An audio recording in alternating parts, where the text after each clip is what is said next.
இரக்கமுள்ள எங்கள் நல்ல பிதாவே, ஆசீர்வதிக்கப்பட்டிருக்கிற இந்த அற்புதமான சூழ்நிலைக்காக, அமைப்புக்காக நன்றி செலுத்துகிறோம்.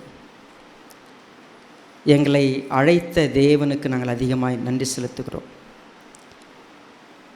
இந்த அருமையான ஆசீர்வதிக்கப்பட்ட வேளையில் கர்த்தர் எங்களோடு கூட இடைப்படுங்க. உம்முடைய வார்த்தை எங்களை நடத்தட்டும். ஆவியானவர் எங்கள் இருதயங்களை எழுதட்டும். நாங்கள் வெகு தூர பிரயாணப்பட்டு வந்திருக்கிறோம். பல வேலைகளை விட்டு இந்த இடத்துக்கு இணைந்து வந்திருக்கிறோம்.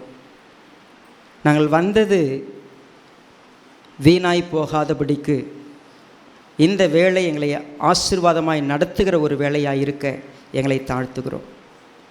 முழுமையாக உம்முடைய ஆளுகைக்கு எங்களை தாழ்த்தி மீட்பர் பாதமணிந்த நன்றியோடு செபிக்கிறோம் நல்ல பிதாவே, ஆமென்.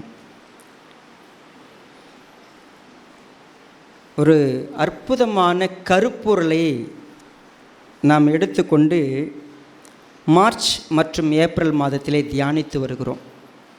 கொலேசியர் புத்தகத்திலே 1வது அதிகாரத்தில் இருக்கக்கூடிய 10வது வசனத்தின் அடிப்படையிலே கர்த்தருக்கு பாத்திரவான்களாய் நடந்து கொள்ள. கர்த்தருக்கு பாத்திரவானாய் walking worthy of the lord நடக்கிறது அப்படிங்கிற ஒரு விஷயத்தை படிக்கும் பொழுது, முதலாவது நான் ஒரு சிறு அறிமுகத்தை உங்களுக்கு கொண்டு வர விரும்புகிறேன்.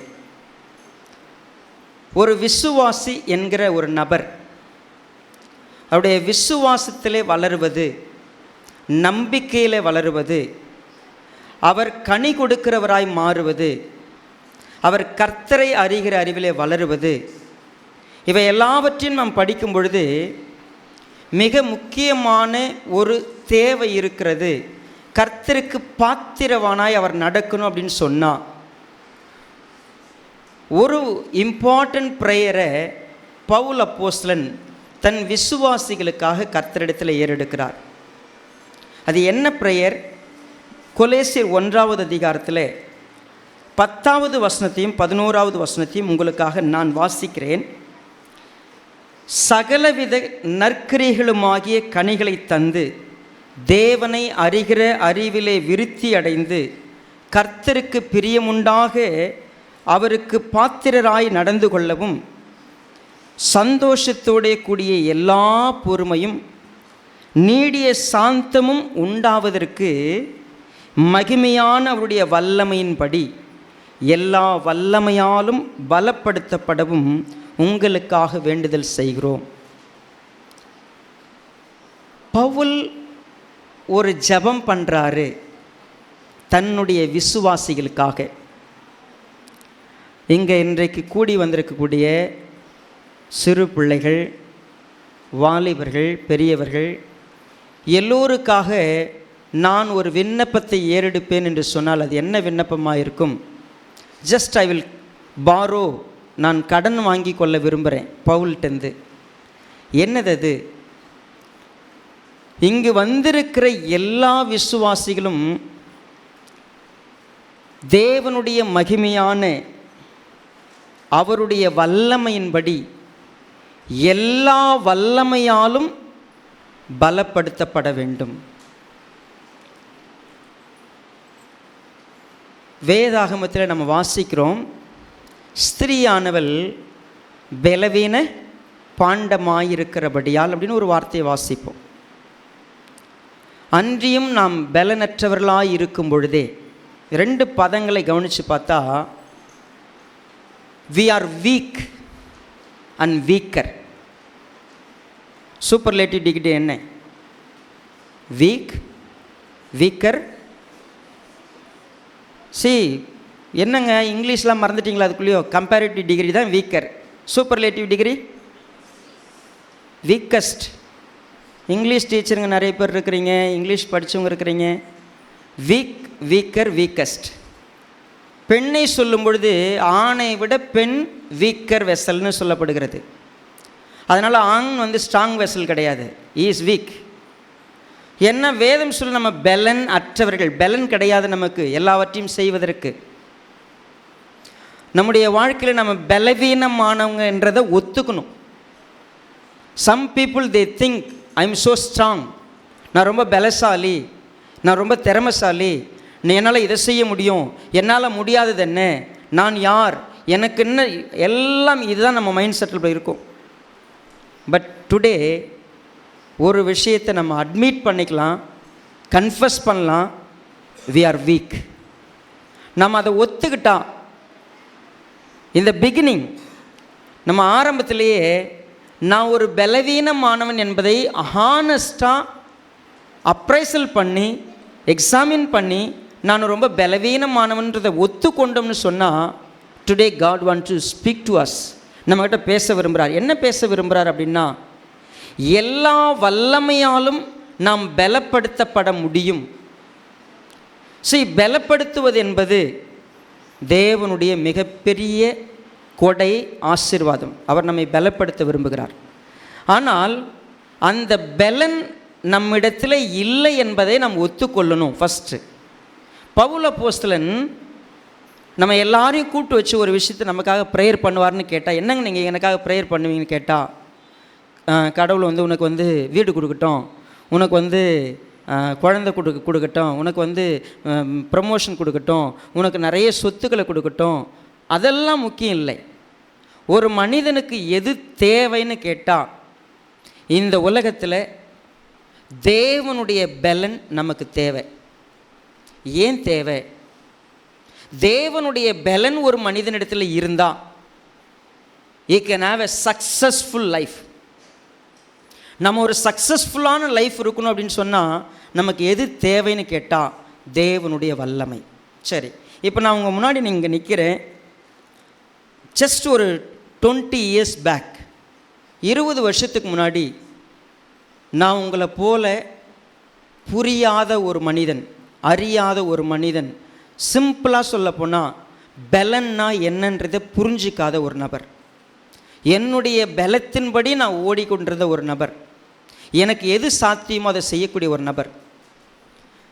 நான் இந்த செய்தியை ஷேர் பண்ணும் பொழுது நான் எவ்வளோ பெரிய பலம் உள்ளவன் அப்படின்னு கேட்டிங்கன்னா, ஐ ஜஸ்ட் ஒண்டர், நானே ஆச்சரியப்படுவேன். நான் சொன்ன நீங்கள் ஆச்சரியப்படுவீங்க. நான் இப்பொழுது இருக்கிற இந்த உருவம் இல்லை, ரொம்ப லீனாக இருப்பேன், ரொம்ப ஒல்லியாக இருப்பேன், ஷார்ட்டாக தான் இருப்பேன். பட் என்னுடைய பலம் எதில் இருந்துச்சுன்னு கேட்டிங்கன்னா, என்னுடைய மைண்ட் செட்டப். என்னுடைய மைண்ட் செட்டப் இப்படி இருக்கும். I work for a Rane motors company. ஒருவேளை நீங்கள் திருச்சிக்கு போனீங்கன்னா போகிற வழியில் ராணே மோட்டார்ஸ்னு ஒரு கம்பெனி இருக்குது. ஸோ சென்னையில் இன்றைக்கும் அந்த கம்பெனி இருக்கிறது. அந்த கம்பெனியில் நான் ஒரு சிஎல்லாக ஒர்க் பண்ணும்போது என்ன அப்படின்னு கேட்டிங்கன்னா, என்னுடைய வயசு 17 வயசு. 17 வயசில் நான் போய் ஒர்க் பண்ணேன் அப்படின்னு சொன்னால், ஒரு 40 வயசு நபர் செய்யக்கூடிய வேலை 8 மணி நேரத்தில் செய்கிறதில் நான் 4 மணி நேரத்தில் செஞ்சிருவேன்.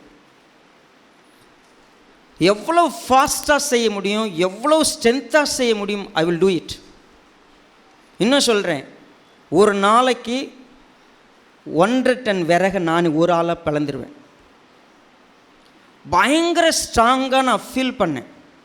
ரொம்ப எனக்கு ஆள் அவ்வளோ ஜைஜாண்டிக்கான ஃபிகர் கிடையாது நான். But I was so thinking I am so strong. நான் ரொம்ப ஸ்ட்ராங்காக எல்லா வேலையும் செய்யணும்னு பார்ப்பேன். எதுவும் நான் அஞ்ச மாட்டேன். வெயிட் தூக்கிறதுக்கோ எந்த வேலை செய்கிறதுக்கும் ஐ வில் டூ இட். நான் அந்த மாதிரி ஒரு நபர். ஆனால் என்னால் செய்ய முடிஞ்ச அந்த வேலைகள்லாம் நான் செய்கிறதுக்கு என்னால் முடிஞ்சிச்சு. என்னால் என் பாவத்தை மேற்கொள்வதற்கு முடியல. என்னுடைய பாவத்தை எங்கிட்டேருந்து எடுத்து போகிறதுக்கு என்னால் முடியாத ஒரு நபராக இருந்தேன்.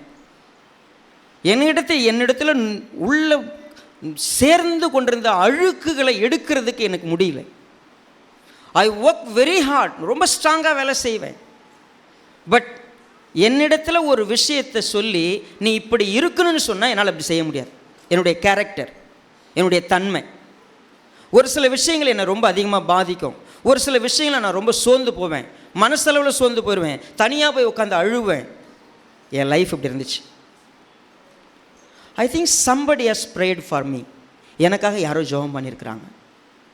அது யாருன்னு நான் கொஞ்சம் யோசித்து பார்த்தேன். எனக்கு தென்பட்டது யாருன்னா, எனக்காக ப்ரேயர் பண்ணது ஃபிசிக்கலாக சொல்லப்போனால் எங்கள் அப்பா அம்மா ஜெபம் பண்ணியிருக்கிறாங்க. என்னை ரொம்ப நாள் வாட்ச் பண்ணவங்க, இந்த பையன் இப்படி இருக்கிறானேன்னு சொல்லி ரொம்ப கன்சர்ன் ஆனவங்க நிறைய பேர் ஜெபம் பண்ணிக்கிறாங்க. இந்த ஃபஸ்ட்டு நபர் எனக்காக ஜெபம் பண்ணது ஆண்டவராகிய இயேசு கிறிஸ்து. அவர் எனக்காக என்ன ஜெபம் பண்ணார்னு கேட்டால், மாம்சத்தில் பலவீனமான ஒரு நிலையில் சிலுவையில் அறையப்பட்ட ஒருத்தர், பலவீனங்களை சகித்து கொண்ட ஒருத்தர், அவர் இந்த உலகத்தில் எனக்காக என் பாவத்துக்காக மரித்தார்னு எனக்கு அறிவு இருக்குது, எனக்கு எல்லாம் புரியுது. ஆனால் ஒன்று மட்டும் என் வாழ்க்கையில் செய்ய முடியாது இருந்துச்சு, பாவத்தை ஜெயிக்கிறதுனா என்னன்னு எனக்கு தெரியாது இருந்துச்சு. ஸோ அப்போது உயிரோடு எழுந்த ஒருவர், தேவனுடைய வல்லமை அவரை உயிரோடு எழுப்பின பிற்பாடு அவர் எனக்காக ப்ரேயர் பண்ணுறாரு. ஸ்டீஃபனுக்கு என்ன தேவைன்னா, என்னை உயிரோடு எழுப்பின அதே வல்லமை ஸ்டீஃபனுக்கு தேவை. எனக்காக ப்ரேயர் பண்ணார். பவுல் ஒரு ப்ரேயர் பண்ணுறாரு, இயேசு கிறிஸ்து ஒரு ப்ரேயர் பண்ணுறாரு. இப்போ நம்ம இந்த ரெண்டு ப்ரேயரும் கொஞ்சம் உத்து பார்க்க போகிறோம். பவுல் என்ன ப்ரேயர் பண்ணுறாருன்னா, மீண்டுமா உங்கள் பைபிளில் கொஞ்சம் அந்த வசனத்தை பாருங்கள், 11வது வசனத்தை பாருங்கள். 11வது வசனத்தை கொஞ்சம் கவனிச்சுனா, ஃபஸ்ட்டு ஸ்டார்டிங் இப்படி இருக்குது, சந்தோஷத்தோடு கூடிய எல்லா பொறுமையும் நீடிய சாந்தமும் உண்டாவதற்கு மகிமையான அவருடைய வல்லமையின்படி எல்லா வல்லமையாலும் பலப்படுத்தப்படவும் உங்களுக்காக வேண்டுதல் செய்கிறோம். சரி, இயேசு கிறிஸ்து உயிரோடு எழுந்தார்னு எத்தனை பேர் விசுவாசிக்கிறீங்க? கை தூக்குங்க பார்ப்போம். ரைட், இவ்வளோ பேர் விசுவாசிக்காமல் இங்கே உள்ளே இருக்க போகிறதில்லை. கிரேட். ஆனால் அந்த உயிரோடு எழுந்த வல்லமை என் ஜீவியத்துக்குள்ளே அப்ளிகபிள் ஆயிடுச்சான்னு கேட்டால் அதுதான் மிகப்பெரிய கேள்வியாக இருக்குது. இயேசு கிறிஸ்து உயிரோடு எழுந்தார். அவர் உயிரோடு எழுப்புனது யார்? அவர் மரண கட்டிலே அப்படியே விட்டுல, அவர் உயிரோடு ஒருத்தர் எழுப்பினார். தேவனுடைய வல்லம் அவர் உயிரோடு எழுப்பியது. எஸ், செத்து போன ஒருத்தரை எழுப்ப முடியும்னு சொன்னால், சாவுக்கு ஏதுவான என்னுடைய சரீரத்தை அவரால் என்ன பண்ண முடியும்? உயிர்ப்பிக்க முடியும். செத்து போன என்ன தான் ஆண்டவர் என்ன பண்ணாராம்? உயிர்ப்பித்தார்னு சொல்லுது. பாவங்களினாலும் அக்கிரமங்களினாலும் மரித்தவனாக இருந்த என்ன பண்ணார்? உயிர்ப்பித்தார். அவருடைய வல்லமை இல்லை, அந்த உயிர்ப்பிப்பு எனக்கு இல்லவே இல்லை. இங்கே வந்து உட்கார்ந்துருக்கலாங்க. நீங்கள் உண்மையவே சொல்கிறேன், இயேசுங்கிற பேர் தெரியும் உங்களுக்கு, நீங்கள் வேதத்தை படிச்சிருக்கலாம், ஜெபித்திருக்கலாம். Just is a mere knowledge. அது வந்து என்ன சொல்லப்போனால் வேர்ல்ட்லி, உலகத்தான் யாருக்கு வேணாலும் தெரியும். இன்றைக்கி ஈஸ்டர்னு கேட்டால் ஆமாம்பாங்க, குட் ஃப்ரைடேன்னு கேட்டால் ஆமாம்பாங்க. குட் ஃப்ரைடேன்னு என்ன கேட்டு பாருங்கள், இயேசு சிலுவையில் செத்த நாள்னு யாரை கேட்டாலும் சொல்லிடுவாங்க. மேக்சிமம் தெரியும். இந்த தெரிஞ்சு வச்சிருக்கிறதுக்கும் முழுமையாக மாற்றம் அடைவதற்கும் ஒரு வித்தியாசம் இருக்குது. இப்போ இந்த பவுல் இயேசு கிறிஸ்து உயிர்த்தெழுதினார் நம்புறீங்க தான்? நீங்கள் உயிர்த்தெழுந்ததுனால அவர் திரும்பி வந்து உங்களை பரலோகத்துக்கு கூட்டு போகிறவர் நம்புறீங்கல்ல? நான் எதுக்கு தெரியுமா ஜெபம் பண்ண விரும்புகிறேன்? கம்ப்ளீட்டாக ஒரு மனிதன் டோட்டல் சேஞ்ச் ஆகிற ஒன்றை தான் நான் உங்களுக்காக ப்ரேயர் பண்ண விரும்புகிறேன். அது என்ன டோட்டல் சேஞ்ச்? சிம்பிளாக சொல்லப்போனால், உங்கள் உள்ளத்தில் என்ன பேசினாலும் சரி, முழுமையான சந்தோஷங்கிறது உங்கள் லைஃப்பில் இல்லாமல் இருக்குது. நான் இந்த பாட்டு பாடுறவங்க எல்லாரையும் வருஷக்கணக்காக ஒரு விஷயத்துக்கு போராடுறேன். என்ன போராடுறேன்?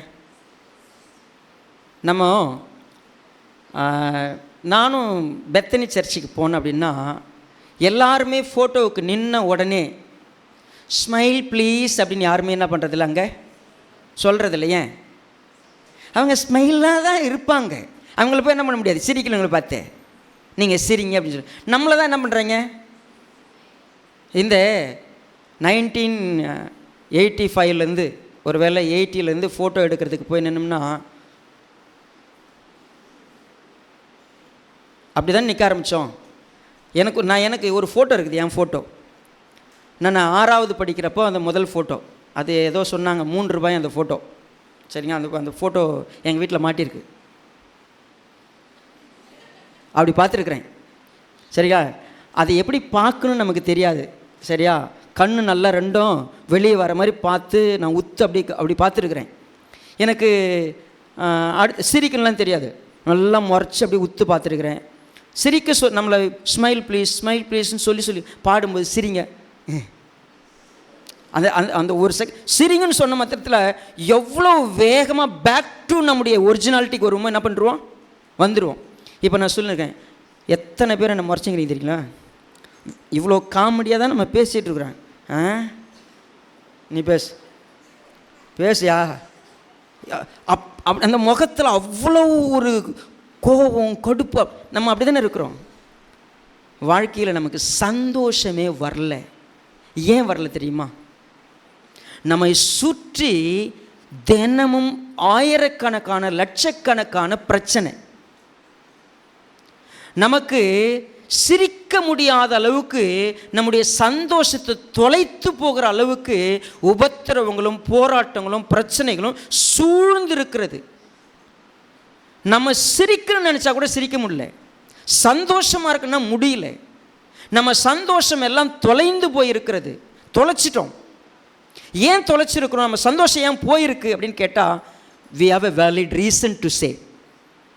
என்னுடைய குடும்பத்தில் இந்த மாதிரி ஒரு கல்யாணம் ஆன பிறகு நான் எங்கெங்கே சிரிக்கிட்டேங்கிறாங்க ஒரு சிலர். இந்த மாதிரி பிள்ளைங்களை வச்சுட்டு எங்கே சிரிக்கிறது, இந்த மாதிரி வேலை ஸ்தலத்தை வச்சுட்டு எப்படி சிரிக்கிறது, இந்த மாதிரி கடன் பிரச்சனையை வச்சுட்டு எப்படி சிரிக்கிறது, இந்த மாதிரி இழப்பை வைத்து எப்படி சிரிக்கிறது நம்ம நினைக்கிறோம். we are right, ஆனால் we are same time we are so wrong.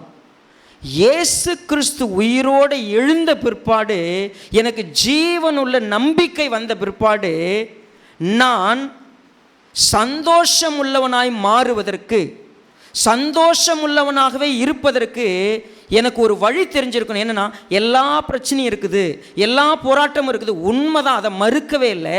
ஆனால் அதிலெல்லாம் நான் யாராக இருக்கணும், எப்படி ஜெயிக்கணும்னு எனக்கு தெரியல. எனக்கு தெரிஞ்சதெல்லாம் என்ன, நான் அழுவேன், நான் போய் போய் உட்காந்து அழுவேன். எனக்கு தெரியும் என் பிரச்சனை வருது, அதை எப்படி தீர்க்குதுன்னு தெரியல. என் மனைவியோடு இருக்கிற பிரச்சனை எப்படி தீர்க்கிறதுன்னு எனக்கு தெரியல, என் கணவனோடு இருக்கிற பிரச்சனை தீர்க்கிறது தெரியல, என் பிள்ளைங்களை பிரச்சனை எப்படி தீர்க்கிறது எனக்கு தெரியல, எனக்கு சுத்தமாக தெரியல. என் வாழ்க்கையை நொறுங்கி போய் உட்காந்துருக்குது. நான் நம்புகிறேங்க, இயேசுவானவரை விசுவாசிக்கிறேங்க, சர்ச்சுக்கு போகிறேங்க, ஆனால் இன்னும் I don't find real meaning or strength in my life. எனக்கு திரும்பவும் இந்த வாரம் வந்துட்டு திரும்பி போன அந்த 7 நாளும் கவனிச்சு பார்த்தீங்கன்னா பிரச்சனை தான்.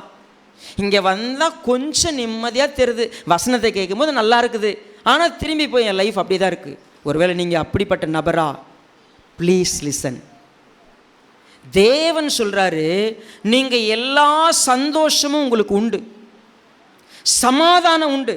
இன்னும் சொல்லப்போன அந்த வார்த்தையில், நீங்கள் சந்தோஷத்தோடு கூடிய எல்லா பொறுமையும் நீடிய சாந்தமாக சமாதானமாக நீங்கள் அமைதலோட பதட்டம் இல்லாமல் கவலை இல்லாமல் நிம்மதியாக ஒரு கிறிஸ்தவன் வாழ முடியும். அப்படி ஒரு வாழ்க்கை இருக்குதா? உங்கள் 2 பக்கமும் 4 பக்கம் கூட வச்சுங்க, ஏகப்பட்ட பிரச்சனைகள் நிற்குது, ஆனால் அமைதியாக இருக்க முடியும். ஸ்டில், பி ஸ்டில், தெளிவாக நிற்க முடியும். யாரால் நிற்க முடியும்னா, உண்மையாகவே தேவனுடைய பலத்தினால நிரப்பப்பட்டிருக்கிற ஒரு மனிதனால். ஒரு எக்ஸாம்பிள், பழைய ஏற்பாட்டுக்கு போயிட்டு வரலாம். பழைய ஏற்பாட்டில் நியாயாதிபதிகள்னு ஒரு புஸ்தகம் இருக்குது, சரிங்களா? நியாயாதிபதிகள் புஸ்தகத்துக்கு வாங்க.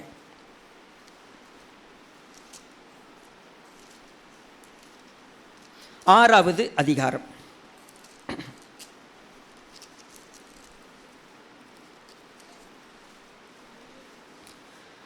முதல் வசனத்தை பாருங்க. இஸ்ரவேல் புத்திரர் கர்த்தரின் பார்வைக்கு பொல்லாப்பானதை செய்தார்கள். அப்பொழுது கர்த்தர் அவர்களை 7 வருஷம் மீதியானியரின் கையில் ஒப்பு கொடுத்தார்.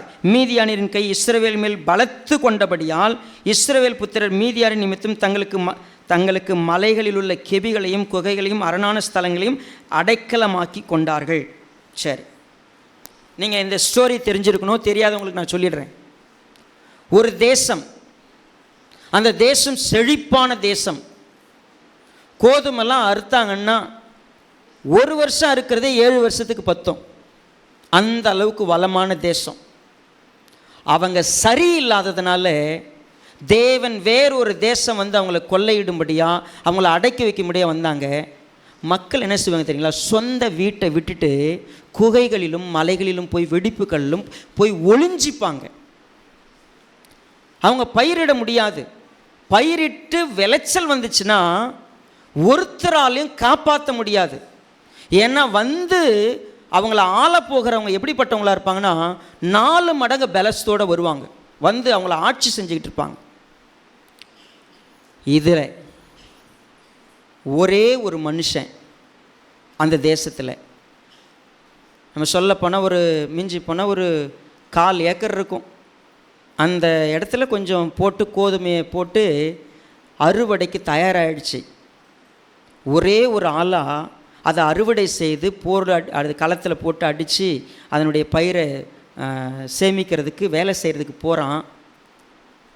மக்கள்லாம் பயந்து நடுங்கி ஓடி ஒளிஞ்சிட்டு இருக்கும்போது கொஞ்சம் ஸ்ட்ராங்கான ஆள், கொஞ்சம் பலசாலியான ஆள் போய் அந்த வேலையை செஞ்சுக்கிட்டு இருக்கிறான். அப்போ திடீர்னு ஒருத்தர் வந்து அவனுக்கு தரிசனமாகிறார். தரிசனமாகும் பொழுது பாருங்கள்,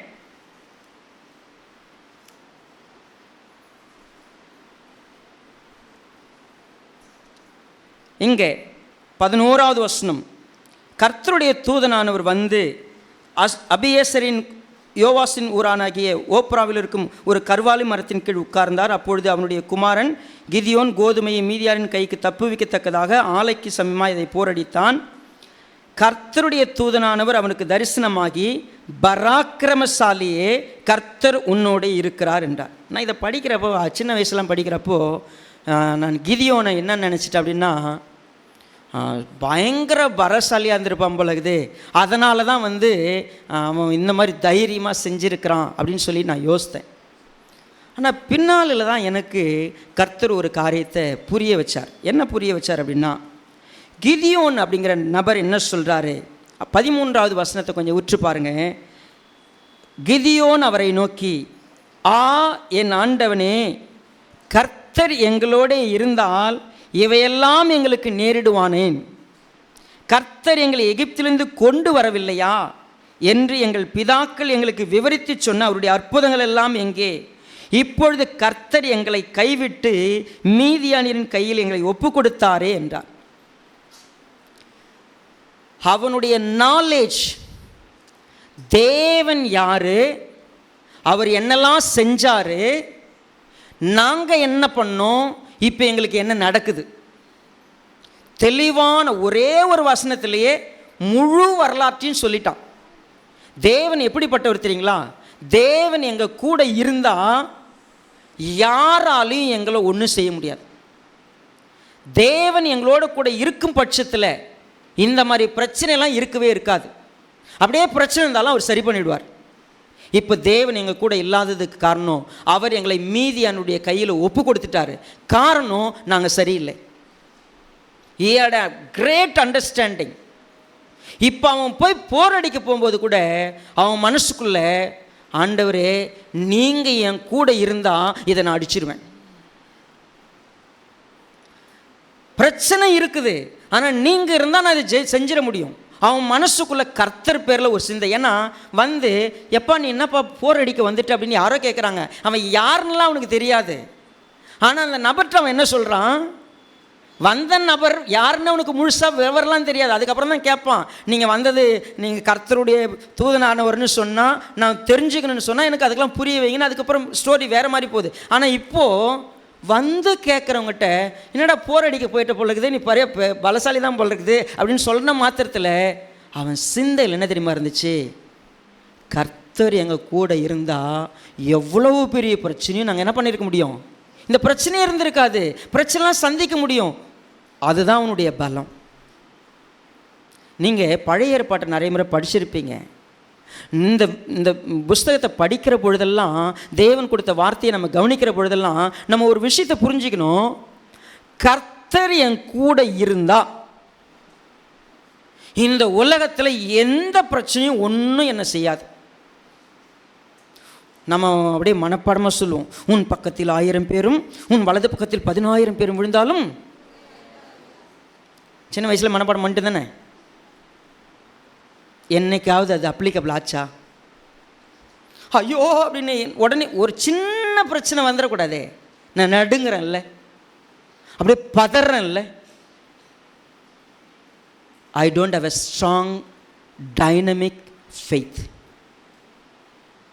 அவர் சொன்னார், உனக்கு இருக்கிற இந்த பலத்தோட போ, இஸ்ரவேலுக்காக ஒட்டுமொத்த மீதியானையும் நீ ஜெயிச்சிருவ. எப்படி ஜெயிப்ப தெரியுமா? ஒரு மனுஷனை எதிர்த்து சண்டை போட்டு ஜெயிக்கிற மாதிரி ஜெயிச்சிருவேன். நீ போ, உன் கூட நான் இருக்கிறேன். பைபிளில் நமக்கு இதெல்லாம் ஒரு கதை மாதிரி உட்காந்து படிச்சுட்டு இருக்கிறோம். இல்லை, நமக்கு சொன்னார், உனக்கு 1000 பிரச்சனை இருக்கட்டும், உனக்கு போராட்டம் இருக்கட்டும், நீ ஜெயிக்க முடியும்னு சொன்னார். நம்ம என்ன செய்யறதில்ல, கர்த்தரை பற்றி அறிந்திருக்கிற அறிவு இருக்குல்ல, அவர் யார், அவர் என்னெல்லாம் செஞ்சார், என்னெல்லாம் செய்வார் அப்படின்னு நம்ம நிறைய படிக்கிறோம். எதுக்கு செய்தி ஒரு நாளும் கேட்குறோம்? நம்ம அறிவை வளர்த்து கொள்வதற்கு, நம்ம கர்த்தரை யாருன்னு புரிஞ்சிக்கிறதுக்கு. நமக்கு பிரச்சனை வரும்போதெல்லாம் துவண்டு போய் சோர்ந்து போய் கவலைப்பட்டு உட்கார்ந்துருக்கிற வாழ்க்கை இருக்குதுன்னு சொன்னால், உயிரோட எழுப்பின வல்லமை என் வாழ்க்கைக்குள்ளே செயலாக்கத்துக்கு வரல. என்ன வரல? நான் என்ன செய்கிறேன், நல்லா பேசுகிறேங்க, மைக் கொடுத்தா பாஸ்டர் இன்னைக்கு செய்தி ரொம்ப சூப்பர், கர்த்தர் என்கிட்ட தான் பேசினார் சொல்லிவிடுவேன். திடீர்னு அப்படி பேசிட்டு கீழே போனவுடனே ஒரு செய்தி, உங்கள் வீட்டுக்காரர் மயக்காட்சி கீழே விழுந்துட்டாருன்னு, அவ்வளோதான், தூக்கிட்டு போயிட்டாங்க. அவர் அங்கே ஹாஸ்பிட்டலுக்கு போகிறதுக்குள்ள இந்த அம்மாவை யாராவது தூக்கின்னு போகணும். ஏன்? அவ்வளவு பயம், அவ்வளவு கலக்கம், அவ்வளவு சோர்வு. நீ ஃபெய்த்னு பேசுகிறல்ல, உன் விசுவாசத்தில் ஒரு பலன் கிடையாது. விசுவாசம் ஸ்ட்ராங்காக இருக்கிறது இல்லை. என்ன ஸ்ட்ராங்? தேவனுடைய எல்லா வல்லமையாலும் பலப்படுத்தப்படுனா என் விசுவாசம் ஸ்ட்ராங் ஆகணும். என்ன ஸ்ட்ராங் ஆகணும்? செத்தாலும் உயிரோட எழுப்புறவருங்க அவரு. நான் அவரை விசுவாசிக்கிறேன், நான் பதற மாட்டேன். விசுவாசிக்கிறவன் வசனம்லாம் தெளிவாக தெரியும். என் பிள்ளைங்களுக்கு நீங்கள் ஒரு பாதி சொல்லுங்கள், மீதி எல்லா வசனமும் தெரியும். நான் இப்போ எங்கே இருக்குது பிரச்சனையே இல்லை. விசுவாசம் சர்ச்சைக்கு வசனம் நிறைய கேட்டோம் இல்லை. அதனால் விசுவாசிக்கிறவங்க என்ன பண்ணுவாங்களா? கரெக்டாக சொல்லுங்கள். விசுவாசிக்கிறவங்க பதறுவோம். ஏன்னா எங்கள் விசுவாசம் பதற மாதிரி இருக்குது. அது எது மாதிரி இருக்கிறது இல்லை, ஸ்ட்ராங்காக இருக்கிறது இல்லை. அப்படி காற்று அப்படி ஊதுனா போதும், நாங்கள் பறந்து போயிடுவோம். ஏன்னா எங்களுக்கு என்ன கிடையாது, நாங்கள் பலசாலிகள் இல்லை. இப்போது நாங்கள் இன்னும் பலவீனர். எங்கள் விசுவாசம் பலவீனமாக இருக்குது. ஆனால் விசுவாசிகளை குறித்து படிக்கும்போது அவன் விசுவாசத்தில் என்னவா இருக்கவில்லை, பலவீனனாக இருக்கல. எனக்கு சொல்லப்போனால் நான் ஸ்டீஃபனுடைய தேவன் அப்படின்னு சொல்கிறத நான் எதிர்பார்க்குறேன். ஏன்னா அவர் என்ன பண்ணுவார் தெரியுமா? நான் ஆபிரகாமின் தேவன்வார், பெருமையாக சொல்லுவார். ஆபிரகாம் என்ன பலமாக என்ன பண்ணிட்டான்? ஒன்றுமே பண்ணல. என்ன பலமாக போய் என்ன சாதிச்சான்? ஒன்றுமே பலமாக ஒன்று செஞ்சான். எனக்கு சொன்னவர் செய்வாருங்க. நான் ஆபிரகாமின் தேவன் சொல்கிறதுல அவருக்கு ஒரு பெருமை. சொல்லுங்களேன், ஆபிரகாம் எவ்வளோ பெரிய பலசாலி தெரியுங்களா? அவன் பலம். லோத்தையும் குடும்பத்தையும் என்ன பண்ணிட்டாங்க, தூக்கிட்டு போயிட்டாங்க, மொத்தமாக அள்ளிட்டு போயிட்டாங்க. இவன் தேடி பார்த்தா அப்படியே வீட்டில் எவ்வளோ பேர் இருக்கிறாங்கன்னு தேடினா கொஞ்சம் பேர் இருந்தாங்க. அந்த காலத்தில் யாரும் செய்ய முடியாத ஒரு வேலையை செஞ்சான். ஏன் தெரியுங்களா? அவன் போய் செய்யும் பொழுது என் கூட தேவன் இருக்கிறாருன்னு போனான். ராஜாக்கள் எல்லாம் பயந்தாங்க போகிறதுக்கு, ஆனால் அவன் பயப்படவே இல்லை. ஏன்னா என் கூட தேவன் இருக்கிறாரு, என்னால் போய் முறியடிக்க முடியும்னு அவன் நினச்சான். ஏன்னா தேவன், அதனால தான் கொண்டு வந்தது எல்லாத்துலையும் தசம் வாங்க கொடுக்குற அளவுக்கு அவனுக்கு என்ன இருந்துச்சு, தெளிவு இருந்துச்சு. See, they had a strong faith.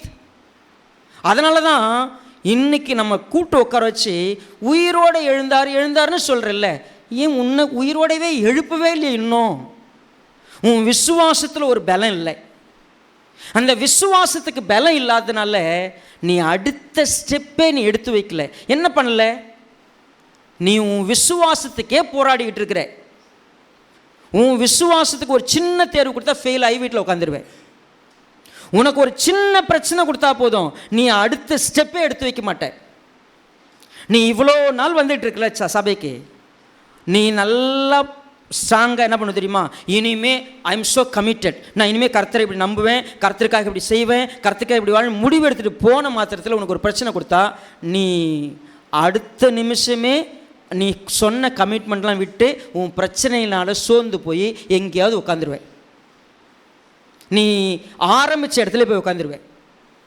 ஒரு சின்ன யுத்தம் வந்தால் போதும், உங்கள் வீட்டில் உனக்கு ஒரு சின்ன ப்ராப்ளம், நாளைக்கு மீட்டிங் சொல்லும் பொழுது திடீர்னு பார்த்தோன்னா அன்றைக்கி நைட்டே வந்து நம்ம பிள்ளைக்கு ஜுரம் அடிக்கும். நம்ம ஒரு முடிவுக்கு வருவோம், ஜுரம் அடித்தா அங்கே தான் பார்க்கணும், நம்ம ஆண்டவர்லாம் அப்புறம் பார்த்துக்கலாம். சரி, உங்களுக்கு ஒரு சின்ன ப்ராப்ளம் ஒரு இடத்துல உங்களை ட்விஸ்ட் பண்ணி விட்டால் போதும், நான் ஸ்ட்ராங்கால நிற்க மாட்டேன், ஐ எம் ஸோ ஸ்ட்ராங், நான் இப்படி செய்வேன்னு சொல்லுவேன்னா மடே கிடையாது. Really we are so weak. நம்ம இன்னும் ரொம்ப பலவீனமாக இருக்கிறதுனால தான் இந்த வசனத்தினுடைய மகத்துவத்தையே பார்க்க முடியல. என்ன மகத்துவம்? நான் கொஞ்சம் அப்படி உற்று பார்த்தா ஒருத்தர் சொன்னார், என்னை பலப்படுத்துகிற கிறிஸ்துவினாலே எல்லாவற்றையும் செய்ய எனக்கு என்ன எல்லாவற்றையும் என்ன ஒருத்தர் பலப்படுத்துறாரு. அந்த பலப்படுத்துறவர் இருக்கிறதுனால என்னால் எதை வேணால் செய்ய முடியாதுன்னு எதுவுமே கிடையாது. எப்படின்னா செய்ய முடியும்? நான் இப்போது இயேசுவை போல் நான் கடல் மேலே நடக்கிறது, இந்த அற்புதம் செய்கிறது அங்கே இல்லை. எனக்கு யாராவது துரோகம் பண்ணாங்கன்னா சாந்தத்தோட, சந்தோஷத்தோட, பொறுமையோட அவங்களுக்கு கிறிஸ்துவை என்னால் காட்ட முடியும். எது பலன் நினைக்கிறீங்க நீங்கள்? 10 பேரை வெட்டுறதா? 10 பேர் வந்தாலும் நடுங்காமல் நிற்கிறது. 10 முறை எனக்கு துரோகம் நடந்தாலும் நான் உறுதியாக நிற்கிறது. நான் ஏன் தெரியுமா? ஒடுங்கி போய் விழுந்து போய் நொந்து போய் இனிமேல் வாழ்க்கையில் ஒன்றுமே இல்லை, என்னை எல்லாம் துரோகிங்க, எல்லாம் ஏமாற்றிட்டாங்க, எனக்கு யாருமே இல்லை, என் புருஷன் சரியில்லை, என் புள்ள சரியில்லை, யாரும் சரியில்லை, போ இயேசுவை நம்பி என்ன பிரயோஜனம்? செத்து போயிடலாம். You are not strong. என்ன ஸ்ட்ராங் இல்லை? எத்தனை பேர் என்ன பண்ணாலும் நான் ஸ்ட்ராங்காக நிற்பேன். விபரீதங்களை சகித்தவர் என்ன பண்ணுங்க? யாரால் செய்யப்பட்டது? பாவிகளால் செய்யப்பட்ட விபரீதங்களை சகித்த அவரை கொஞ்சம் நினச்சிக்கங்க. எவ்வளோ பொறுமையாக நின்னார் தெரியுமா? எவ்வளோ ஸ்ட்ராங் தெரியுமா? அவர் எவ்வளோ உறுதியாக நின்னார். சரி, அவர் கர்த்தருங்க, அவர் நிற்பாருங்க. இல்லை, திரும்ப சொல்கிறேங்க, இயேசுவானவர் எப்படி வாழ்ந்தாரோ அப்படி நம்மளால் வாழ முடியும். நம்ம அந்த ஸ்ட்ராங்க்கு நம்ம மைண்ட் செட்டப்பை வளர்த்துக்கிறது இல்லை. அதனால தான் பேதுரு சொன்னார், கிறிஸ்து இயேசுனுடைய சிந்தையை நீங்கள் என்னவா தரிச்சிக்கங்க? ஆயுதமாக தரிச்சிக்கங்க, பலமாக எடுத்துக்க. என்ன பலம்? எனக்கு ஒருத்தவங்க துரோகம் பண்ணால் நான் அவங்களுக்கு அன்பை காட்டுவேன். நான் இன்னும் துரோகத்துக்கு துரோகம் காட்ட விரும்புனா, துரோகத்துக்கு எதிர்ப்பை காட்ட விரும்புனா, துரோகத்துக்கு சோர்ந்து போனா, துரோகத்தில் உட்காந்து அழுதனா, துரோகத்தில் உட்காந்து நான் நொடிஞ்சு போயிட்டுனா, எல்லாம் போயிடுச்சுன்னு செத்து போகிற அளவுக்கு என் மனசு போச்சுன்னா என் விசுவாசத்துக்கு என்ன பிரயோஜனம்? நான் எதுக்கு விசுவாசியானேன்? உயிரோட எழுப்புனா அதே வல்லமை என் வாழ்க்கையில் கிரியை செய்கிறது எங்கே செய்யணும்? என்ன வந்தாலும் நான் நம்புவேன், யார் கைவிட்டாலும் பின் செல்வனு திரும்ப திரும்ப திரும்ப சொல்கிறேன். என்ன பண்ணிகிட்டு இருக்கிறேன்? எனக்கு வல்லமையே இல்லை. என்னை ஈஸியாக கீழே தள்ளிட முடியும். சும்மா ஒரு வார்த்தை சொல்லி என்னை தூண்டி விட்டு என் விசுவாசத்தை குலைச்சிட முடியும். ஒருத்தவங்க என்னை பார்க்குற அவமான பார்வை போதும் நான் ஆண்டவரை விட்டு தூரம் போகிறதுக்கு. ஒருத்தவங்க என்னை முறைச்சிட்டா போதுங்க, நான் யாருன்னு காட்டிட்டு போயிடுவேன். நான் அவ்வளோ பலவீனமாக நாள் பயங்கரமாக கோபப்படுறாங்கல்ல, அங்கே பலசாலி இல்லை, அவங்க யார்? இருக்கிறதுலே பலவீனமானவங்க. ஏன்னா கோவப்பட நம்முடைய பலவீனம் தான் வெளிப்படும். சாந்தத்தோட, பொறுமையோட, சந்தோஷத்தோட, சமாதானத்தோட ஒரு மனுஷன் நிற்கிறான்னு வைங்களேன், என்ன வந்தாலும் திரும்ப திரும்ப எந்திரிச்சு நிற்கிறான்னு வச்சுங்களேன், ஈ ஸ்ட்ராங். ஏன்னா அவனுக்கு தெரியும் இது எல்லாம் முடிவில்லை, இதெல்லாம் நடக்கலாம், ஆனால் முடிவு மகிமையானதுன்னு அவனுக்கு தெரியும். அவன் மைண்டில் எவ்வளோ பலம் வந்திருக்குதுன்னா, இப்போ என்ன செய்வாங்க, கல்லால் அடித்து சாகடித்து தூக்கி போடுற அளவுக்கு தூக்கி போட்டாங்க. வாரினால் அடிச்சிருக்கிறாங்க, சவுக்குனால் அடிச்சிருக்கிறாங்க, எத்தனை பிரச்சனை. But he was so strong. பவுலுடைய உதாரணம் தெரியல, கல்லால் அடித்து அவன் என்ன பண்ணாங்க, அடி மரணத்துக்கு எதுவாக அடித்து ஊருக்கு வெளியில் தூக்கி போட்டாங்க. சீசர்கள் வந்தவனே ஏஞ்சி போய் என்ன பண்ணானா, நல்லா கவனிங்க, சீசர்கள் வந்து சூழ்ந்து நின்னோடனே எந்திரிச்சிட்டு வாடா அங்கே அந்த பக்கத்து ஊருக்கு போய் சுவிசேஷம் சொல்லலான்னு போயிட்டான். நாமளாக இருந்தால் என்ன பண்ணுவான், ஒரு வருஷத்துக்கு மெடிக்கல் லீவு போட்டிருப்போம். இல்லை நடக்க முடியலடா, விடுங்கடா, என்ன நான் போயிடுறேன் அந்த பக்கம், எப்பா போதும்டா சாமி, ஏசு பின்னால் வந்ததுக்கு என்ன கிடச்சிச்சே, ஐயோ இனிமே நான் நடக்க மாட்டோம்டா, இதெல்லாம் இந்த குண்டு குழிலாம் சரியாகிறதுக்கு 6 வருஷம் ஆகும், நான் அந்த பக்கமாக போய் உட்காந்துக்கிறேன். இல்லை, இயேசு கிறிஸ்துவை உயிரோட எழுப்பின வல்லமை எனக்குள்ளே வந்துருச்சு. என்னை என்ன வந்தாலும் என்னை ஒன்றும் செய்யாது. ஏன் தெரியுமா, என்னை அழைத்தவர் ஒரு பர்பஸோடு கூப்பிட்டார். என்ன பர்பஸ் எனக்கு, இந்த வல்லமையை பற்றி நமக்காக ஜெபம் பண்ணுறவர் எப்படிப்பட்ட வல்லமையை பார்த்தார்னு கொலேசியர் 1வது அதிகாரத்துக்கு வாங்க. கொலேசியர் 1.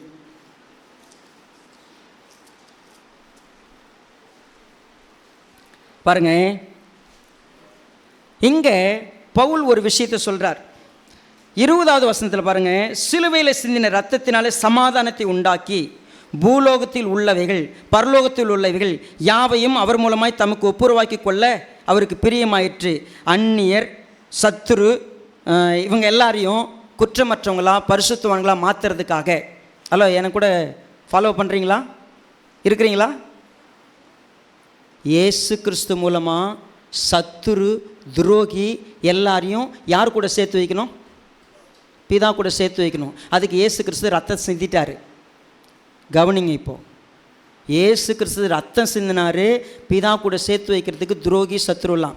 இப்போ பாருங்கள், கவனித்து பார்த்தா 23வது வசனத்துலேருந்து துவங்குது. இப்போ இதுதான் சுவிசேஷம், வானத்தின் கீழே இருக்கிற சகல சிருஷ்டிகளுக்கும் பிரசங்கிக்கப்பட்டு வருகிறது. அதற்கென்றே பவுலாகிய நான், என்ன ஆண்டவர் கூப்பிட்டாரு, நீ தாம்பா இந்த வேலையை செய்யணும் வானு கூப்பிட்டார்.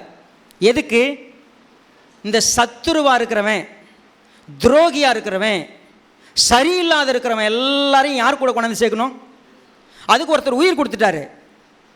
அதுக்கு நீ தான் வேணும்பா. நானே சத்ருவையா, நானே துரோகி, நானே மோசக்காரன், உனக்கு தானே தெரியும் அவன் எங்கே இருக்கிறான்னு. சத்துருவெல்லாம் சந்திக்கணும் யார் வேணும்? இப்போது திருடனை பிடிக்கிறதுக்கு யார் வேணும்? திருடன் தான் வேணும். வா, நான் ரொம்ப மோசமான ஒரு விபச்சாரக்காரங்க, நீ தானே வேலை, வா. நான் தாங்க ஐயோக்கே, வா நீ வா. நான் ஒரு ஐயோ, நான் என்னென்ன பேர்லாம் சொல்ல, நீ தான் வா வா வா. உனக்குத்தான் பாம்பின் கால். ஸோ அவன் எந்த லெவலுக்கு போவான், எங்கே இருப்பான். ஆனால் நாம் என்ன செய்கிறோம், அவர் கூப்பிட்ட உடனே நமக்கு திடீர்னு ஒரு கொம்பு ஒன்று முளைச்சிருது. நான் யார் தெரியுமா? இனிமே நான் பரிசுத்தவான், நான் ரொம்ப நீதிமான். அதனால் பாவம் செய்கிறவங்கள பார்த்த உடனே எனக்கு என்ன வருது? கோபமாக வந்துடுது. யாரெல்லாம் தப்பு பண்ணுறாங்களோ அவங்கள எல்லாரும் நான் என்ன பண்ணிடுறேன், எப்படி பண்ணலாம் அப்படின்ட்டு அந்த இடத்துல போய் நின்றுறேன். பவுல் சொன்னார், துரோகி, அக்கிரமக்காரன், வேசிக்கல்லன், உண்மையாகவே இருக்கிற அத்தனை பேருக்கும் ஒரு சுவிசேஷம் சொல்லி இயேசு கிறிஸ்துவனை நேசிக்கிறாரு, பிதாகிட்ட நீ வந்து சேரணும்னு சொல்கிறதுக்கு என்னை தேர்ந்தெடுத்தார். தேர்ந்தெடுத்த நான் என்ன செய்கிறேன்? அடுத்த வசனம் சொல்கிறார், இப்பொழுது இந்த சுவிசேஷத்துக்காக அனுபவிக்கிற பாடுகளின் சந்தோஷம் அடைந்து கிறிஸ்துவனுடைய உபத்திரவங்களை குறைவானதை என் மாம்சத்தில் நான் என்ன பண்ணுறேன்? நான் எதில் சந்தோஷப்படுறேன்? பாடுகளில் சந்தோஷப்படுறேன். எனக்கு யாராவது அவமானப்படுத்தினா உடனே மூஞ்சி சுருங்கிடாது. அசிங்கப்படுத்தினா நான் உடனே வெக்கப்பட்டுற மாட்டேன். நான் என்ன செய்வேன் தெரியுங்களா? அந்த நபருக்கு நான் அவங்க சரியில்லை, சரியானதை அவங்க புரிஞ்சிக்கிறதுக்கு நான் என்ன தெரியுங்களா செய்வேன்? முழுக்க பாடுபடுவேன். எப்படி பாடுபடுவேன்? அவங்க என்ன பண்ணாலும் தொடர்ந்து நான் கர்த்தருடைய அன்பை அவங்ககிட்ட காட்டுறதுக்காக நான் என் இருதயத்தை பக்குவப்படுத்துவேன். என் இருதயம் நிலையாய் நிற்கும், பொறுமையோடு நிற்கும், சாந்தத்தோடு நிற்கும், அமைதியாக இருக்கும். நான் முழுமையான உறுதியான ஒரு நபராக நிற்பேன். என்னை எவ்வளவு பண்ணாலும் சோர்ந்து போக மாட்டேன். இப்போ நம்ம கொஞ்சம் இயேசு கிறிஸ்துவை உடுத்து பார்ப்போம். இயேசு கிறிஸ்து சிலுவைக்கு போய் அதை செஞ்சிடக்கூடாதுன்னு எவ்வளவு பேர் கங்கணம் கட்டினாங்க. அவர் இந்த விதமாய் மரித்திடக்கூடாதுங்கிறதுக்கு மிகப்பெரிய போராட்டம் இருந்துச்சு. ஆனால் அவர் சிலுவையை சகித்தார்னு சொல்கிறார்ல, எனக்கு நித்திய ஜீவன் கிடைக்கிறதுக்காக, எனக்கு மகிமை கிடைக்கிறதுக்காக அவர் செஞ்சார்ல. ஒரு கிறிஸ்தவ எப்போ தெரியுமா பலசாலி? இயேசுவை போல கம்ப்ளீட்டாக சகிக்கிறவன் தான் பலசாலி. இப்போ அவர் சொன்னார் பாருங்கள், இந்த உத்தியோகம் எனக்கு கொடுக்கப்பட்டுச்சு, ஆதி காலங்களுக்கும் தலைமுறைக்கும் மறைவாக இருந்து இப்பொழுது அவருடைய பரிசுத்தவான்களுக்கு வெளியாக்கப்பட்ட ரகசியமாக தேவ வசனத்தை பூரணமாய் தெரியப்படுத்துறதற்கு உங்கள் பொருட்டு தேவனால் அளிக்கப்பட்ட உத்தியோகத்தின்படியே நான் அந்த சபைக்கு. சரி, இப்போ பாருங்கள், இப்போ குறிப்பாக 28, எந்த மனுஷனையும் கிறிஸ்து இயேசுவுக்குள் தேறினவனாக நிறுத்தும்படிக்கு அவரையே நாங்கள் அறிவித்து, எந்த மனுஷனுக்கும் புத்தி சொல்லி, எந்த மனுஷனுக்கும் எல்லா ஞானத்தோடும் உபதேசம் பண்ணுகிறோம். அதற்காக நான் எனக்குள்ளே வல்லமையாய் கிரியை நடப்பிக்கிற அவருடைய பலத்தின்படி போராடி பிரயாசப்படுறேன். ஒரு மிஷன் என்ன அப்படின்னா, கவனிங்க. ஹலோ, இங்கே எல்லாம் உட்காந்துருக்குறவங்க சொல்லுங்கள். உங்கள் வீட்டில் உங்கள் புருஷனோ, உங்கள் பொண்டாட்டியோ, உங்கள் பிள்ளைகளோ, அப்பா அம்மாவோ, சொந்த பந்தங்களோ யாரோ ஒருத்தவங்க சத்துருவாக இருக்கலாம், துரோகியாக இருக்கலாம், மோசக்காரங்களாக இருக்கலாம், அநியாயக்காரங்களாக இருக்கலாம், ஏதோ ஒன்று செய்யலாம். அவங்களுக்குள்ள கிறிஸ்து உருவாகிற வரைக்கும் நான் எப்படிப்பட்ட பலத்தை உடையவனாய் வாழ போகிறேங்கிறது தான் கிறிஸ்தவ வாழ்க்கை. ஒரு மனிதனுக்குள்ள கிறிஸ்து இருக்கிறார்னு காண்பிக்கிறதுக்கு, புரிய வைக்கிறதுக்கு, அவங்களுக்குள்ள கிறிஸ்துவை கொடுக்கறதுக்கு எல்லா பலத்தின்படி நான் போராடி பிரயாசப்படுகிறேன். என்ன பலம் அது? எனக்கு எவ்வளோ டிஸ்டர்ப் வந்தாலும் நான் அமைதியாக இருப்பேன். எவ்வளவு என்னை துன்பப்படுத்தினாலும் நான் என்னுடைய குறிக்கோளில் நான் கரெக்டாக இருப்பேன். என்ன வந்தாலும் நான் தைரியமாக இருப்பேன். என் விசுவாசம் என்னை ஸ்ட்ராங்காக நிறுத்தும். என் கூட கர்த்தர் இருக்கிறார். எனக்கு ஒரு இலக்கு தான், என் மகன் கிறிஸ்துவை தெரிஞ்சுக்கணும். எனக்கு ஒரு இலக்கு தான், என் புருஷன் கிறிஸ்துவை தெரிஞ்சுக்கணும். அவன் சத்துரு இன்னைக்கு, அவன் துரோகி இன்னைக்கு, அவன் விபச்சாரக்காரன் இன்னைக்கு, ஆனால் அவன் கர்த்தரை தெரிஞ்சுக்கணுமா? நான் எல்லா பலத்தினாலும் காக்கப்படணும். நான் பலவீனமாக இருந்தேன்னா என்ன செய்யறது? நம்ம வீட்டில் போய் கோவப்படுறேன், ஆத்திரப்படுறேன், வார்த்தையை கொட்டுறேன். என்னுடைய பிரச்சனைகளில் நான் மாம்சத்திலேயே செயல்பட்டுக்கிட்டு இருக்கிறேன். அதனால தான் நான் தோத்துக்கிட்டே இருக்கிறேன். பவுல் ஜெபம் பண்ணார், கிறிஸ்து உங்களில் உருவாவதற்கு நான் கர்ப்ப வேதனைப்படுறேன். ஏன் அப்படின்னு சொன்னால், கர்ப்ப வேதனைன்னு சொன்னால் அது வேதனை, ஆனால் நான் அதை விரும்பி செய்கிறேன். இந்த பலம் எப்படி இயேசுவானவர் பலமாக இருந்தார், பவுல் பலமாக இருந்தாங்க. இந்த ரெண்டு விஷயத்தையும் கொஞ்சம் புரிஞ்சுக்கிட்டு நமக்குள்ளே வரலாம். பவுல் பார்த்திங்கன்னா ஒரு ஸ்ட்ராங்கான மனுஷனான்னு கேட்டால், ஹி வாஸ் நாட் ஸ்ட்ராங். ஒரு பெரிய பிரச்சனை அவருக்கு இருந்துச்சு. அவருடைய சரீரத்தில் ஒரு குரோனிக் பிரச்சனை இருந்துச்சு. ஒரு முள் கொடுக்கப்பட்டிருந்துச்சு. நல்லா ஊழியத்துக்கு போவாருங்க, ஸ்ட்ராங்காக இருப்பார். ஆனால் அந்த முள் அவரை ஊழியத்தை செய்ய முடியாதபடிக்கு தடை பண்ணிக்கிட்டே இருந்துச்சு. ஆண்டவர்கிட்ட போய் கெஞ்சி மன்றாடி, ஆண்டவரே இந்த பலவீனத்தை எடுத்துருங்க கதறினார். ஆண்டவர் சொன்னார், என் கிருபை உனக்கு போதும், உன்னுடைய பலவீனத்தில் என்னுடைய பலன் பூரணமாக விளங்கும், தைரியமாக இரு. அப்போ பவுல் முடிவு பண்ணார், இனிமே என் பலன் ஒன்றும் இல்லை, எல்லா பலனும் யார்து? நான் அவரையே சார்ந்திருப்பேன். நான் என்ன பண்ண தெரியுமா, எனக்கு ஏதாவது பிரச்சனை வந்துச்சுன்னா நான் சந்தோஷப்பட ஆரம்பிச்சிடுவேன். ஏன்னா யாருடைய பலன் விளங்கும்? எனக்கு ஒரு போராட்டம் என் புருஷன் மூலமாக வருதுன்னா நான் ரொம்ப அப்போதாங்க கர்த்தருடைய பலத்தை பார்க்க முடியும்னு எனக்கு தெரியுது. இனிமேல் கர்த்தருடைய பலம் பார்க்கணும். பிரச்சனைக்கு மேலே பிரச்சனை வரட்டும், நான் இனிமேல் தினமும் காலேஜ் ஜெபம் பண்ணுவேன். ஒரு 4 பிரச்சனை கொடுங்க பார்ப்பேன் இந்த பக்கம். சரிங்களா, இந்த பக்கம் ஒரு 2 பிரச்சனை, என் பிள்ளையால் ஒரு 2 பிரச்சனை கொடுங்க, என் புருஷனால ஒரு 2 பிரச்சனை கொடுங்க. ரைட், இன்றைக்கி வந்து என்ன பண்ணுவேன், நான் இன்னும் ஸ்ட்ராங்காக நிற்பேன். அப்படியே யாராவது ஜெபம் பண்ணிக்கிறீங்க? முட்டி போட்டோம்னாவே முதல்ல நம்ம என்ன பண்ணுவோம், லிஸ்ட்டு முடி. என் புருஷன் என்ன சொல்கிறது, நானும் போராடுறேன், இந்த பழா போன மனுஷன் எனக்கு கட்டி வச்சுட்டு முடியல பாஸ்டர். ஒரு அம்மா எனக்கு சொல்லுது, எனக்கு வேணா பாஸ்டர் அந்த ஆளை எடுத்துக்க சொல்லுங்கள் ஆண்டவரே. எப்படி அந்த ஆளை எடுத்துக்க? ஏம்மா போட்டு தள்ளுறதுக்கு நான் என்ன ஆண்டவருடைய அடியாளா? ஜெபம் பண்ணுங்க பாஸ்டர், அந்த ஆளை ஆண்டவர் எடுத்துக்கிட்டோம். ஹலோ, அவங்க சொல்கிறது கிண்டலுக்கு இல்லைங்க, வலி, உண்மை அது. ஆண்டவர் என்ன சொன்னார், உன் புருஷன் உன்னை திருந்தாதது காரணமே நீ தான்ல. நீ திருந்திட்டுனா உன் புருஷன் திருந்திடுவார். என்ன பாஸ்டர் சொல்கிறீங்க? நான் தான் ஒழுங்காக இது பண்ணுங்க, பைபிள் படிக்கிறேன், கர்த்தருக்காக ஊழியம் பண்ணுறேன், ஐயோ சர்ச்சில் வந்து பாத்திரமா நான் தான் கழுவுறேன், எல்லா வேலையும் நான் தான் செய்கிறேன், நான் கர்த்தரை ரொம்ப நேசிக்கிறேன். இல்லை, இன்னும் உனக்கு எல்லா பொறுமையும் இல்லை, சாந்தம் இல்லை, சந்தோஷம் இல்லை. உனக்கு நீ கிறிஸ்துவை போல இல்லை, உனக்கு அந்த பலம் இல்லை. உன்னை இப்போ தட்டி விட்டா கூட நீ குதிரை நின்று ஆட்டம் ஆடுன்னு எனக்கு தெரியும். நீ 1.5 மாதம் அமைதியாக இருப்ப, அந்த ஒரு விஷயம் பொறுத்துக்க முடியாத கத்திடுவேன். நீ ஏன் தெரியுமா தோத்துக்கிட்டு இருக்கிற?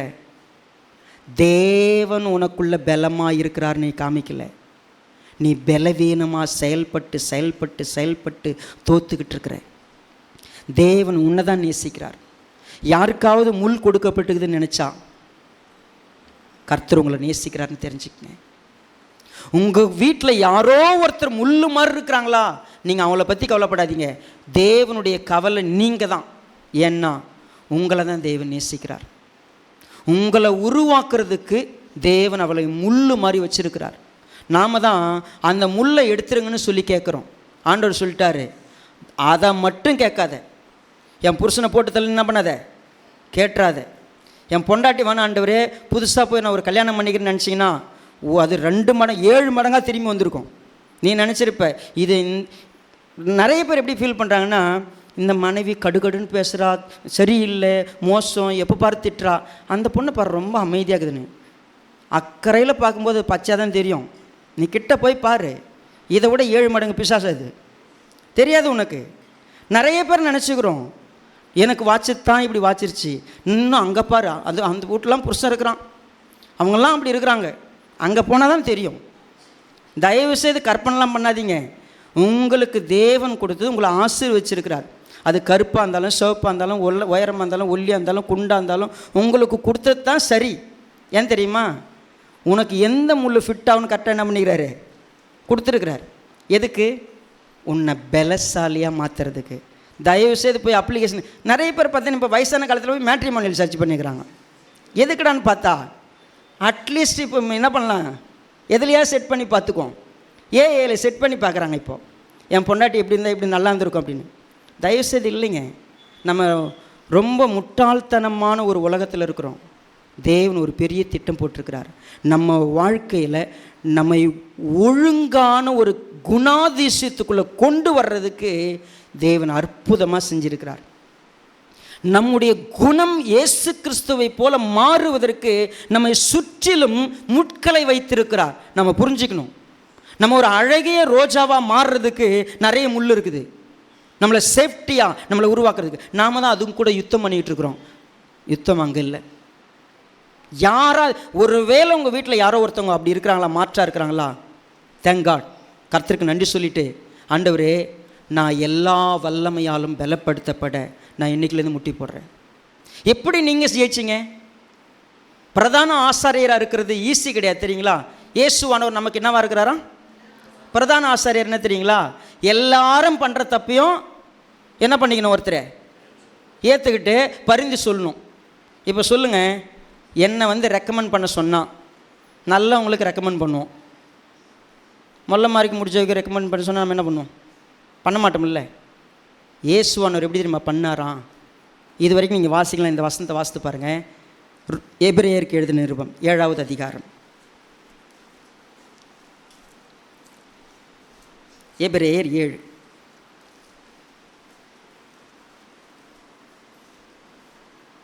பாருங்கள், இங்கே 17வது வசனம். நீர் மெல்கிசேதேக்கின் முறைமையின்படி என்றென்றைக்கும் ஆசாரியராய் இருக்கிறீர் என்று சொல்லிய சாட்சிக்கு தக்கதாக அழியாத ஜீவனுக்குரிய வல்லமையின்படியே அவர் ஆசாரியர் ஆகும்போது ஜீவனுள்ள வல்லமையின்படி அவர் ஆசாரியராக இருக்கிறார். எதுக்காக அப்படின்னு கேட்டால், இந்த சாப்டர் சொல்லுது பரிந்து பேசக்கூடியவர். அவர் எப்படிப்பட்ட 26வது வசனத்தை பாருங்க. அவருடைய கேரக்டர் என்னென்ன சொல்லுது? பரிசுத்தம், குற்றமற்றவர், பாவிகளுக்கு என்னங்க 4 விஷயம் சொல்லிட்டு வானங்களிலும் உயர்ந்தவருமாயிருக்கிற பிரதான ஆசாரியர். சரி, அப்படிப்பட்டவர் யாருக்காக நிற்கிறாரா? ஹலோ, என்னை கவனிக்கிறீங்களா? பாருங்க, இயேசுவானவர் பரிசுத்தர், குற்றமற்றவர், மாசில்லாதவர், பாவிகளுக்கு விலகினவர், வானங்களில் உயர்ந்தவர். அவர் யாருக்காக நிற்கிறாரு? பாவி, துரோகி, அக்கிரமக்காரன், மோசக்காரன் எல்லாருக்காக நான் நிற்கிறேன். ஏன்னா நீ கூட்டின்னு வர ஆள் ஒரு ஆளாக நல்ல ஆளாக இருக்கிறாங்களா அப்படின்னு கேட்டால் எப்படி இருக்கும்? அவர் பரிந்து பேசும்போது நிற்கும்போது நான் அவங்க இந்த மகிமையில் வந்து சேர்றதுக்கு எதை வேணால் செய்வேன். ஒரு கிறிஸ்தவன் என்ன தெரியுமா? இந்த வசனங்களுடைய அர்த்தங்கள்லாம் இன்றைக்கி புரியுதா பாருங்கள். எபேசியர் 1வது அதிகாரம். எபேசியர் 1. குயிக்காக முடிச்சிடுறேன். 19வது வசனம் பாருங்கள். தாம் கிறிஸ்துவை மரித்தோரிலிருந்து எழுப்பி அவரிடத்தில் நடப்பித்த தமது பலத்த சத்துவத்தின் வல்லமையின்படியே விசுவாசிக்கிறவர்களாகிய நம்மிடத்திலே காண்பிக்கும் தம்முடைய வல்லமையின் மகாமேன்மையான மகத்துவம் இன்னதென்று நீங்கள் அறியும்படிக்கு அவர் உங்களுக்கு பிரகாசமுள்ள மனக்கண்களை கொடுக்க வேண்டும் என்று வேண்டிக் கொள்ளுகிறேன். என்ன பிரகாசமுள்ள ஒரு மனக்கண் அப்படின்னு கேட்டால், உயிரோட எழுப்பின இயேசுவை கொண்டு என்ன செஞ்சாரோ அதை என்னை கொண்டு செய்யணும். 3வது அதிகாரத்தில் 16வது வசனம் பாருங்கள். நீங்கள் அவருடைய ஆவியினாலே உள்ளான மனுஷனில் வல்லமையாய் பலப்படணும். 20வது வசனம். நாம் வேண்டிக் கொள்ளுகிறதுக்கும் நினைக்கிறதுக்கும் மிகவும் அதிகமாய் நமக்குள்ளே கிரியை செய்கிற வல்லமையின்படியே நமக்கு செய்ய வல்லவராயிருக்கிற அவருக்கு சபையில் கிறிஸ்து இயேசுவின் மூலமாய் தலைமுறை தலைமுறைக்கும் சதா காலங்களுக்கும் என்ன பண்ணணும்? மகிமை உண்டாயிருக்கணும். இப்போ நான் ஒன்று சொல்கிறேன். இவ்வளோ விஷயத்தை கேட்டேன்ல. இயேசு மரித்தோரிலிருந்து உயிரோடு எழும்பினார். அந்த வல்லமை எனக்குள்ளே செத்து போயிருந்த எனக்குள்ளே ஒரு விசுவாசத்தை கொண்டு வந்துச்சு. அந்த விசுவாசத்தை வச்சுக்கிட்டு இந்த பூமிக்குரிய ஒரு குறுகிய மனப்பான்மையில் வாழ்ந்துட்டு போனோன்னா, நீங்கள் அதுக்கு இந்து மதத்தில் இருக்கலாம், முஸ்லீம் மதத்தில் இருக்கலாம், எந்த சீக்கிய மதத்தில் இருக்கலாம், ஜைன மதத்தில் இருக்கலாம், இல்லை ஜுராஸ்ட்ரியனிசத்தில் இருக்கலாம், மர்மோனிசத்தில் இருக்கலாம், உலகத்தில் இருக்கிற யூத மதம் எந்த மதத்தில் வேணால் இருக்கலாம், ஏன் கிறிஸ்தவ மதத்தில் கூட இருக்கலாம். ஆனால் கிறிஸ்துவாக இருக்கிறது இல்லை. ஆனால் இன்றைக்கி விசுவாச சபையில் நம்மளை கூட்டு வச்சு ஒரு சத்தியத்தை சொல்கிறார். இயேசுவை அழைத்த நான் பிரதான ஆசாரியர் ஆக்கிறதுக்கு, பரிசுத்தமானவரை அதில் ஆக்கிறதுக்கு என்னுடைய வல்லமையை கொடுத்து அவர் ஆக்குனேன். அவர் வல்லமையின்படி போராடி பிரயாசப்பட்டார். அதே தான் பவுலும் நான் கொடுத்த வல்லமையின்படி போராடி பிரயாசப்பட்டார். அடுத்த பவுலை காணும், அடுத்த இயேசுவை காணும். வழக்கமாக மரங்கள் பேசி கொண்டுதான், யாரெல்லாம் சிலுவையாக போகிறீங்க அப்படின்னு மரங்கள்லாம் கேட்குறப்போ நான் போகிறேன். சிலுவை செய்கிறதுக்கு நிறைய மரம் ரெடி. யாரெல்லாம் முற்கிரீடமாக போகிறீங்க? நான்லாம் ரெடியாக இருக்கிறப்பா முள் கிரீடமாக இருக்கிறதுக்கு. அவங்க 2 பேரும் பேசிக்கிட்டாங்களாம். நான் சிலுவையாக இருக்கிறதுக்கு ரெடி, முள்ளாக இருக்கிறதுக்கு ரெடி, இயேசுவாக இருக்கிறதுக்கு ஒரு ஆளை கூட காணுமே. ஒரே முள்கிரீடத்தோடு முடிஞ்சு போச்சு, ஒரே சிலுவையோடு முடிஞ்சு போச்சு. இப்போ என்ன பண்ணுறோம்? சிலுவை அடையாளத்தை சும்மா நெஞ்சில் செயினில் மாட்டினுக்கிறோம். சின்ன விஷயத்தை கூட சகிக்க முடியல, சின்ன விஷயத்தை கூட பொறுத்துக்க முடியல, சின்ன விஷயத்தை கூட நம்ம மூஞ்சத்துக்கு வச்சுட்டு வாழ்க்கையில் நோவு பெருசாக இழந்துட்டோம். எனக்கு இது இல்லை, என்னை அப்படி பண்ணிட்டாங்க, என்னை இப்படி பண்ணிட்டாங்க. என்னங்க விசுவாசி நீங்கள்? ஒரு சின்ன ஆபத்தில் உங்களால் உறுதியாக நிற்க முடியல, ஒரு வியாதியில் உங்களால் ஸ்ட்ராங்காக நிற்க முடியல. இயேசு கிறிஸ்துவுக்கு கொடுத்த அதே வல்லமை தான் உங்களுக்கு எனக்கு இருக்குது. என்ன செஞ்சுருக்கிறோம் இது வரைக்கும்? சும்மா ஏதோ கிறிஸ்தவ மதத்தில் இருக்கிறோம். அந்த மதம் வேணாங்க, நான் வெறுக்கிற மதமாக இருக்குது. நான் கிறிஸ்துவை போல வல்லமையாக இருக்கிறதுக்கு என்ன செய்ய முடியாது?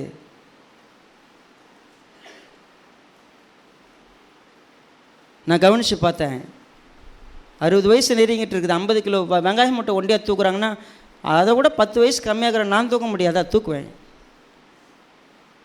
என்ன செய்ய முடியாது? 10 வருஷத்துக்கு முன்னாடி செஞ்சால் இப்போ செய்ய முடியாதா? செய்ய முடியும். எந்த வேலையை செய்ய முடியாது? எதை செய்ய முடியாது? யார் என்ன பண்ணாலும் பொறுத்துக்கிட்டு போக முடியாதா? முடியும். உடனடியாக போய் சாரி கேட்க முடியாது? முடியும். சமாதானம் ஆக முடியாதா? முடியும். இந்த உலகத்தில் கிறிஸ்துவ போல வாழ முடியும். கிறிஸ்துவ போல வாழ்கிறதுக்கு எல்லா வல்லமையும் எனக்கு உண்டு. ஒரு பாவத்தை விட முடியுமா? விட முடியும். விட முடியாதுன்னு யாராவது சொன்னீங்கன்னா நீ இயேசுவை நம்புறது பாவம்னு நான் சொல்லுவேன். உன்னால் ஒரு டாஸ்மார்க்கு போகாத நிற்க முடியாதா? முடியும். நீ யாரை தெரியுமா தோக்கடிச்சிக்கிட்டு இருக்கிற? கர்த்தரை தோக்கடிச்சிட்டு இருக்கிற. அப்படி ஆவியானவரை வாங்கிட்டு இன்னும் அவமானப்படுத்திக்கிட்டு இருக்கிற. நீ செய்கிற ஒரு பாவத்தை விட முடியாதா? முடியும். எல்லா வல்லமையும் இருக்குது. ஒரு பிரச்சனை வந்தால் உறுதியாக நிற்க முடியுமா? முடியும். ஒரு போராட்டம் வந்தால் கலங்காமல் தைரியமாக நின்று சாதிக்க முடியுமா? முடியும். உங்களால் முடியாதுன்னு எதுவுமே கிடையாது, எல்லாம் முடியும். அதுக்கான வல்லமை, அதுக்கு தான் ஒரு உயிரோடு எழுந்தார். சும்மா ஏதோ நம்பிட்டு போகிறோம் அப்படி இல்லை. முடியாதுன்னு ஒன்றும் இல்லை. நான் இப்போ திரும்ப சொல்கிறேன், ஆரம்பித்த இடத்துல வந்து சொல்கிறேன், ஸ்டீஃபனுங்கிறவன் எதுவுமே செய்ய முடியாதவன், வெறும் மாம்ச பலத்தில் இருந்தவன். எந்த பாவத்தை ஜெயிக்க முடியாது? முடியும். எதை நிறுத்த முடியாது? முடியும். எதை மாற்ற முடியாது? முடியும். நான் என்னெல்லாம் செய்ய முடியும்? செய்ய முடியும். இசையமைக்க முடியுமா? இசையமைப்பேன். பாட்டு எழுதுமா? பாட்டு எழுதுவேன். தேவனுக்காக என்ன செய்ய முடியும்? செய்ய முடியாதுன்னு ஒன்றுமே கிடையாது. I will do everything for the Lord. நான் ஒரு அற்பமாக கடந்தவன். என்னால் முடியும்னு நம்பி கர்த்தருடைய பலத்தில் வாழும்பொழுது ஏன் உங்களால் முடியாது? உயிரோடு எழுந்தவர் உங்களை இன்னும் உருவாக்கல. நீங்கள் எங்கேயோ வந்தீங்க, வேலைக்கு போயிட்டுருக்குறீங்க, சாப்பிட்டுனுக்கிறீங்க, உங்கள் ஃபேமிலி பிரச்சனை, எந்திரிச்சு வாங்க. தேவனை வெளிப்படுத்துறதுக்கான வல்லமை வெளிப்பட்டிருக்கிறது. நம்ம வாங்கியிருக்கிறோம், வாங்கி பத்திரமாக பூட்டி வச்சுருக்கிறோம். நம்ம கேரக்டரை மாற்றலாம், நம்முடைய பலத்தை வளர்க்கலாம், கர்த்தருக்காக வல்லமையாக செயல்படலாம். கர்த்தர் நம்மை ஆசீர்வதிக்கட்டும். கண்களை மூடி ஜெபம் பண்ணலாம். இரக்கமுள்ள நல்ல பிதாவே, ஆசீர்வதிக்கப்பட்ட இந்த அற்புதமான வேலைக்காய் ஸ்தோத்திரம். தேவரீர் பாராட்டின தயவுக்காக நன்றி. எங்களை அழைத்து எங்களை அற்புதமாய் விளக்கம் காட்டி சத்தியத்தை எங்கள் இருதயத்தில் வைத்திருக்கிறீங்க. இவ்வளவு நேரம் கேட்ட வார்த்தைகளில் என்னோடு பேசின வார்த்தை என்று வார்த்தை உண்டு. அதுக்கு நான் ஒப்பு கொடுக்க உதவி செய்யுங்க, கீழ்ப்படிய உதவி செய்யுங்க. நிச்சயமாக இந்த உலகத்தில் தோற்க நாங்கள் பிறக்கவில்லை. அழுது எங்கேயோ புலம்பி வாழ்க்கையை முடித்து கொள்ள இந்த உலகத்தில் பிறக்கவில்லை. ஜெயித்து வாழ எங்களை அழைத்திருக்கிறீங்க. எல்லா வல்லமையோடும் வாழ எங்களை அழைச்சிருக்கிறீங்க. கர்த்தாவே, அந்த வல்லமை இங்கே இருக்கிற ஒவ்வொருவரையும் நிரப்பட்டும், ஆசீர்வதிக்கட்டும். உம்முடைய மகிமை தொடர்ந்து எங்களை வழிநடத்த தாழ்த்துக்கிறோம். கர்த்தரும் மீட்பருமாகிய எங்கள் ஆண்டவராகிய இயேசு கிறிஸ்துவின் நாமத்தில் தாழ்மையோடு ஒப்புக் கொடுக்கிறோம் நல்ல பிதாவே. ஆமென். நம்ம எல்லாரும்